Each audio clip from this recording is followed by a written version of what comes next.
வணக்கம். ஆகாஷ்வாணி புதுச்சேரி செய்தி சுருக்கம் வாசிப்பவர் செங்கேனி பழனி.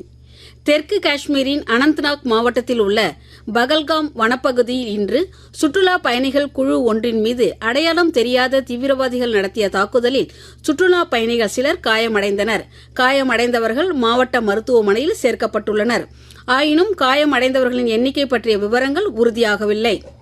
பிரதமர் திரு நரேந்திர மோடி இன்று மாலை மத்திய உள்துறை அமைச்சர் திரு அமித்ஷாவை தொடர்பு கொண்டு பகல்காம் தீவிரவாத சம்பவம் குறித்து கேட்டறிந்தார். தேவையான எல்லா நடவடிக்கைகளை மேற்கொள்ளவும் சம்பவ இடத்திற்கு நேரில் சென்று பார்வையிடவும் உள்துறை அமைச்சருக்கு அவர் அறிவுறுத்தினார். சற்று நேரத்தில் ஸ்ரீநகருக்கு தாம் புறப்படுவதாக திரு அமித்ஷா தெரிவித்துள்ளார். 2 நாள் அரசுமுறை பயணமாக இன்று சவுதி அரேபியா சென்றடைந்த பிரதமர் திரு நரேந்திர மோடிக்கு ஜெட்டா விமான நிலையத்தில் 21 குண்டுகள் முழங்க வரவேற்பு அளிக்கப்பட்டது.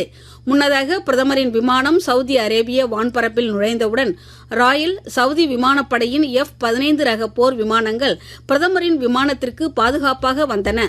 தமது இப்பயணம் இரு நாடுகளுக்கும் இடையிலான நட்புறவை வலுப்படுத்தும் என பிரதமர் திரு நரேந்திர மோடி சமூக ஊடகத்தில் கூறியுள்ளார்.